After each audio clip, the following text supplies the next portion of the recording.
अस्सलाम वालेकुम वरहमतुल्लाहि वबरकातुहू। कैसे हैं आप सब लोग? ठीक हैं, खैरियत से हैं? अल्हम्दुलिल्लाह मैं भी बिल्कुल खैरियत से हूँ। और बहुत सारी बातें सोशल मीडिया पे चल रही हैं और वो शायद कुछ कन्फ्यूजन पैदा कर रही हैं, तो मैंने सोचा कि मैं लाइव आकर ही आपको बता दूं कि सबसे पहले तो मैं अल्हम्दुलिल्लाह खैरियत से हूँ। और मैं तुर्की और बगदाद के सफ़र पर हूँ। मैंने आज से 2 दिन पहले एक वीडियो तुर्की से जारी की थी, जब हम तुर्की के फैज़ान मदीना में मौजूद थे और वहाँ पर तुर्की के ऑफिशियल से मुलाकात थी। और हमने ये बताया था कि गज़ा में कितने काम दावत इस्लामी के तहत हो चुके हैं और कुछ काम हो रहे हैं। और जो गज़ा में होने वाले एफजीआरएफ के काम हैं वो फ़लस्तीन और गज़ा में जो एनजीओज़ हैं उनके साथ हम मिलकर कर रहे हैं, क्योंकि बाहर से तो किसी को अंदर जाने दिया ही नहीं जा रहा। हम जॉर्डन भी गए, हम मिस्र भी गए। यानी याद रखें, मैं थोड़ा सा आपको मामला बता देता हूँ कि गज़ा के जो सबसे करीब इलाका है चंद किलोमीटर के फासले पर, वो मिस्र का रफ़ा बॉर्डर है। और जो उर्दन का और फ़लस्तीन का बॉर्डर है, उसके बीच में इसराइल का कुछ हिस्सा भी आता है, तो वो डायरेक्टली गज़ा नहीं जाता। लेकिन रफ़ा बॉर्डर काफ़ी अरसे से बंद था। जो उर्दन का बॉर्डर था वो उन्होंने खुला रखा था कि भाई कुछ सामान वहाँ से जा सकता है। तो आपको याद होगा, आज से 3 महीने पहले हम उर्दन गए थे और आपको हमने बिल्कुल फ़लस्तीन की पहाड़ियाँ भी दिखाई थी। और वहाँ से हमने कंटेनर्स, 2 बड़े कंटेनर रवाना किए, जिसको हालाँकि वो समझ लें 2-3 घंटों का, 4 घंटों का रास्ता है, लेकिन उसमें 1.5-2 महीने लगे उसको पहुँचने में, क्योंकि बहुत लंबी लाइनें हैं और बहुत थोड़ा-थोड़ा वो सामान जाने देते थे। बहरहाल वो रमज़ान में कंटेनर पहुँच गया अल्लाह की रहमत से, और वो डिस्ट्रीब्यूशन हुई, जिसकी वीडियो भी हमने एफजीआरएफ के पेज पे जारी की। तो और फिर अभी हमारी फ़लस्तीन में जो तुर्की में हमारी मुलाकातें हुई, उसमें हमने तुर्किया में भी तो प्रॉब्लम है ना, तुर्किया में जो शामी मुसलमान हैं, जहाँ शाम में जंग हुई है, उनके रेफ्यूजीज़ हैं, तो उनके लिए क्या करना है, उस पर भी हमारी बातचीत थी। तो क्योंकि अल्हम्दुलिल्लाह जब तुर्किया और शाम में ज़लज़ला आया था, तब भी दावत इस्लामी के शोबे एफजीआरएफ ने यूँ समझिए कि करोड़ों अरबों रुपए की इमदाद की थी।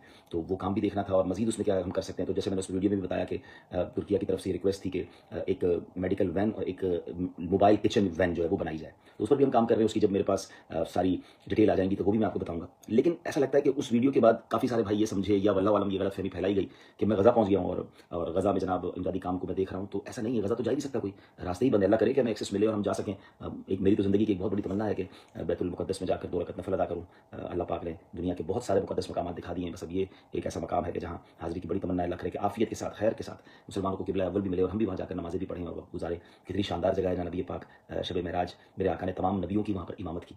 तो अब हुआ ये कि मुझे बताया क्योंकि मैं ट्रैवल में था, लेकिन बहुत सारी पोस्टें चलना शुरू हो गई। मुझे भी पोस्ट आई कि आप गज़ा पहुँच गए हैं, और कुछ लोग मुबारकबादें दे रहे हैं और कुछ उस पर नेगेटिव बात कर रहे हैं कि गज़ा कैसे पहुँच गए। तो मेरे भोले-भाले इस्लामी भाइयों, आप पहले एक बात उसूली तौर पे समझ लें कि जब भी आपको कोई बात पहुँचती है दावत इस्लामी के बारे में, तो पहले आप दावत इस्लामी के ऑफिशियल पेजेस तो चेक करें। अच्छा, ये बात हमने बार-बार की है, लेकिन नादान दोस्त होते हैं कुछ, वो समझते नहीं है और कहते नहीं जनाब यही बात हकीकत है। भाई आप ये देखें कि अगर हम कहीं पहुँचे हैं या कोई नया काम हो रहा है, तो उसकी इत्तला तो हम अपने ऑफिशियल पेज से देंगे ना। आपको व्हाट्सएप पे कोई पोस्ट आ जाती है और आप उस पर यकीन करना शुरू कर देते हैं, और फिर दावत इस्लामी के ज़िम्मेदारान को भी भेजना शुरू कर देते हैं कि ये सही है, ये गलत है, ये फेक है। तो हज़ारों पोस्टों का जवाब तो हम नहीं दे सकेंगे ना। आपके लिए सिंपल एक फार्मूला होना चाहिए कि आप दावत इस्लामी की जो भी ऑफिशियल पेजेस हैं, पहले दावत इस्लामी के ऑफिशियल पेज को देख लें, फिर अमीर अहले सुन्नत है, निगरान शुरा है, मेरा अपना पेज है। अगर यहाँ कोई खबर है तो आप समझ लें कि भाई ऑफिशियली फ्लोट की गई है, ऑफिशियली अनाउंस की गई है। वरना अपने तौर पे लोग पोस्ट बनाने में कितनी देर लगती है, तो फिर कंफ्यूज भी होते हैं, और फिर सोशल मीडिया पे एक तरह से फारिग लोग बैठे हैं, तो फिर एक अजीब सी जंग शुरू हो जाती है।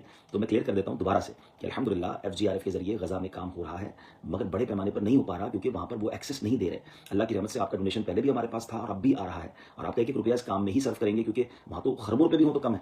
तो हम पैसे यकीनन सेव भी कर रहे हैं, जमा कर रहे हैं, लोग दे भी रहे हैं, और हम रास्तों को मुसलसल एक्सप्लोर करने की कोशिश कर रहे हैं। आज भी कुछ देर के बाद मेरी मीटिंग है, जिसमें हमारी गुफ्तगू ये होनी है कि हम जैसे मैंने 2 दिन पहले वीडियो पे बात की थी कि हमें एक ऑप्शन मिला कि जॉर्डन के बॉर्डर पर अगर एक ऐसा हॉस्पिटल बना दिया जाए, तो उसमें फ़लस्तीनी मुसलमानों के साथ-साथ फिर जॉर्डन के मुसलमानों की भी इलाज हो सकेगा। अब हमें एक और भी टेक्निकल इश्यू है, जिसकी हमें शरई रहनुमाई भी लेनी है कि अगर हम ये हॉस्पिटल बनाते हैं और पैसे हमारे पास गज़ा और फ़लस्तीन के मुसलमानों के लिए, तो क्या उसमें जॉर्डन वालों का इलाज हो सकेगा कि नहीं हो सकेगा? क्योंकि ये सब रहनुमाइयाँ लेके चलना होगा ना। तो वो भी हम देख रहे हैं, जॉर्डन के ऑफिशियल से भी बात कर रहे हैं। फिर जैसे कि मैं इससे पहले जब गया था, जॉर्डन गया था, तो मैं एक वीडियो में आपको बताया था कि कुछ एनजीओ से हमारी बात हुई, उन्होंने कहा था कि फ़लस्तीन के हॉस्पिटल तबाह हो गए हैं, क्लिनिक्स तबाह हो गई हैं, तो आप फ़लस्तीन के अंदर हॉस्पिटल जो तबाह हुए वो बना दें, क्लिनिक्स बना दें।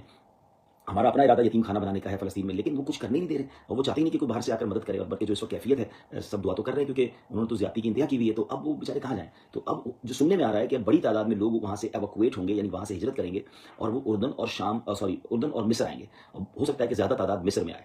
तो अब हमारी नीयत है कि मैं दोबारा एक बार मिस्र का दौरा कुछ दिनों बाद करूँगा, और वहाँ जाकर हम देखेंगे कि गवर्नमेंट वालों से बात करेंगे कि भाई आप हमें कोई या तो बस्ती दे दें, कुछ ऐसा हमें ऐसा काम करने के लिए दे दें कि कुछ 100 कुछ हज़ार अफराद हमारे हवाले कर दें, जिनका खाना, पीना, रहना, इलाज हम कर सकें। लेकिन ये सारी बातें यूँ समझिए अभी इब्तिदाई हैं। हमें कोई चीज़, अच्छा होता क्या है, रोज़ाना की बुनियाद पर जो है ना हालात तब्दील हो रहे हैं। यानी आज हम कुछ सोच रहे हैं, आज हम कुछ बात कर रहे हैं, कल वो भी कैंसल हो जाता है, कल वो भी बंद हो जाता है। तो आप हमारे लिए दुआ करें और कि अल्लाह पाक हमसे काम ले ले। यकीनन नीयतें हैं। और अब तो हुआ ये कि जब ये सोशल मीडिया पे खबरें चलना शुरू हुई, तो बहुत बड़ी तादाद में लोगों ने ये मैसेज करना शुरू कर दिया कि जरा हमें भी आना है, हमें बताएं कि हम क्या कर सकते हैं। तो देखें, ना जॉर्डन में ना मिस्र में हमें अफरादी कुव्वत नहीं चाहिए, क्योंकि यहाँ हमने क्या करना है, कोई जाके राशन पैक तो नहीं करना, हमने अपने हाथों से ईंटें लगाकर कोई इमारत तो नहीं बनानी। पहले तो हमें कोई इजाजत मिले, और अगर इजाजत मिलेगी तो ज़ाहिर है ये सारा काम यहाँ कॉन्ट्रैक्ट बेसिस पे हो जाता है। जैसे हमने 2 कंटेनर भी रवाना किए थे, तो हमने एक कंपनी को दिया, उससे सारा पैक करके हमें दे दिया।